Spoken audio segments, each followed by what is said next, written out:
Hey everyone, Jana here. Today we're going to do something a little bit different. Today we're going to talk about Thanksgiving leftovers. I've selected 3 ingredients that I know most people probably have left over from their Thanksgiving. I've selected mashed sweet potato, Brussels sprouts, and cranberry relish. I'm going to throw together 3 dishes that you might not think when you think of Thanksgiving leftovers. All 3 of the recipes can be found in my new cookbook, Eat Well, Be Well. So if you haven't picked up your copy yet, get on out there and grab one. So with our mashed sweet potato, we're going to make healthier chocolate chip cookies. With our Brussels sprouts, we're going to make charred Brussels sprouts with horseradish cream. And with our cranberries, we're going to make fresh cranberry crumb bars. We're going to start by making the crust for our fresh cranberry crumb bars. Now, just as a word of note, of course, all 3 of the recipes I'm preparing are plant-based, gluten-free, and refined sugar-free. So let's get started. We have our flour blend, our coconut sugar, and our salt in a bowl. And we're going to add our wet ingredients, which are our oil, our cashew milk, and our vanilla. Stir that up. So you'll know your crust is ready when you pinch a bit through your fingers and it sticks together. Now we're going to reserve 2/3 of a cup of this to sprinkle on top. Press your crumbs, your remaining crumbs, in a greased 8x8 baking dish. And this is going to be your nice buttery crust. So set aside your crust and your reserved crumbs for the topping. Now we're going to make the filling. So we take our cranberry relish. Now the recipe that's in the cookbook calls for 1.5 cups of fresh cranberries. Since you're going to be using relish, you're going to need 3/4 of a cup instead. We need 1 large, very ripe banana, which is about 3/4 of a cup mashed. But I'm going to let the food processor do the work for me. Let's go.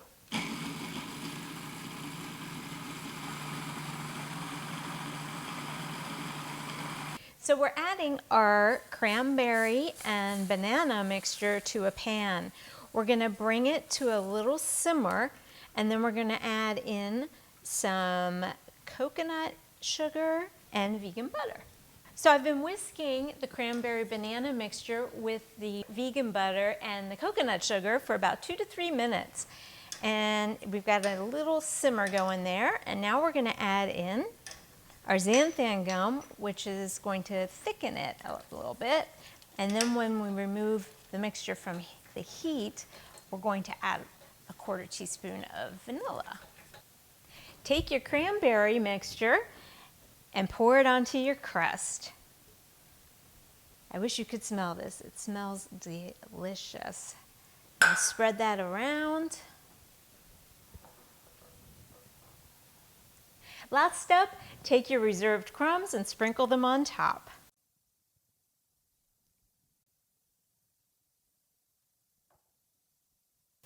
Let's place this in the oven at 350 degrees, about 30 minutes.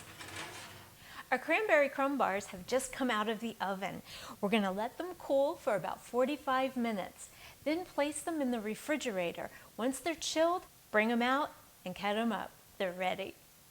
Next up, our mashed sweet potato. For our next leftover recipe, we're going to make healthier chocolate chip cookies, and these are going to be by far the healthiest chocolate chip cookies you've ever had.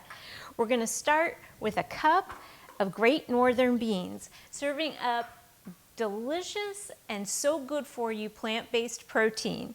Then we're adding in oats, rice flour, salt, baking powder, and some cinnamon. And we're going to blend that together. Add 3 tablespoons flaxseed meal, golden flaxseed meal preferably, and 3 tablespoons of water, and your Thanksgiving leftover, a 1/2 cup of mashed sweet potato, and coconut sugar, milk, vanilla, and apple cider vinegar. And we're going to blend this all together until it's smooth.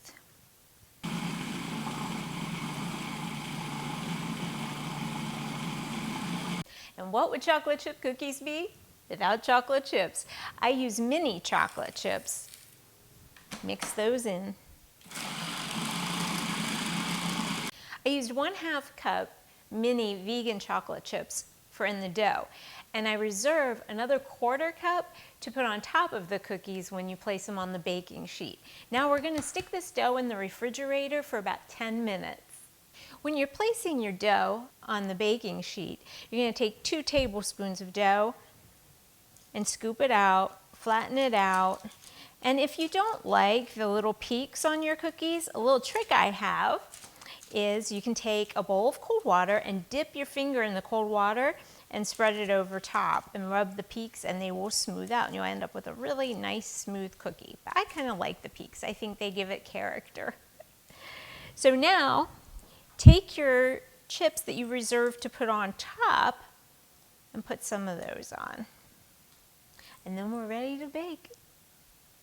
I'm going to bake my chocolate chip cookies for about 8 to 10 minutes at 350 degrees. We've just taken our cookies out of the oven and we're going to let them rest on the baking sheet for about 2 minutes and then transfer them to a cooling rack.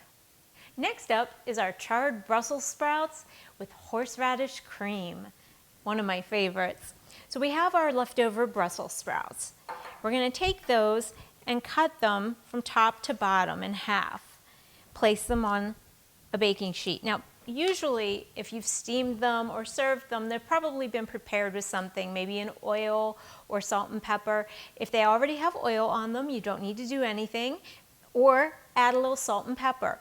If you want to make them oil-free, or you made them oil-free for your Thanksgiving, you can add a little bit of lemon juice. That will help them brown up nicely. So we're going to cut all our Brussels sprouts in half and place them on our baking sheet. My Brussels sprouts are ready. I've sliced them in half. I spritzed them because mine were steamed with no oil. I've spritzed them with a little bit of oil, and I'm going to add a little salt and pepper to them just to brighten them up a little bit.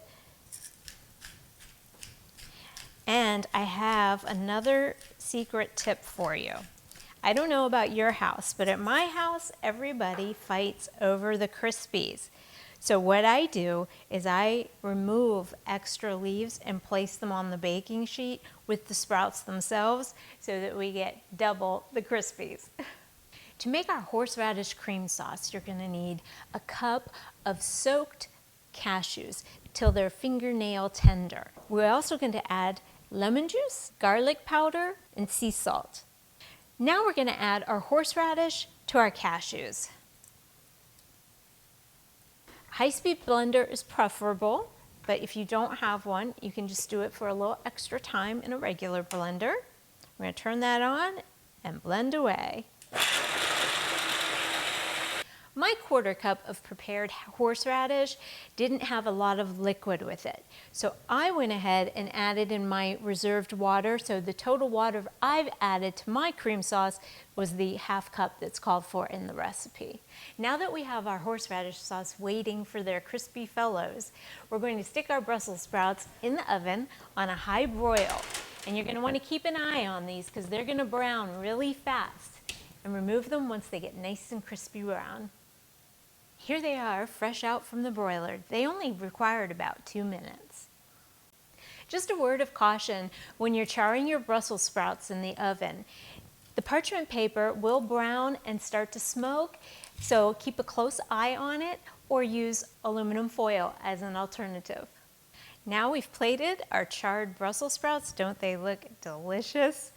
And we're going to drizzle them with our horseradish cream. Now they're still hot, so don't worry about the cream.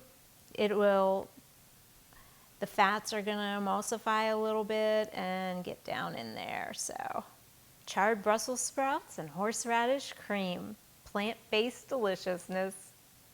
Who would have thought Thanksgiving leftovers would look like this? Charred Brussels sprouts with horseradish cream. Healthier chocolate chip cookies. fresh cranberry crumb bars. Each one of these recipes can be found in my new cookbook, Eat Well, Be Well.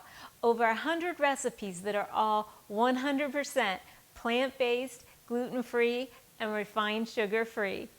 Enjoy!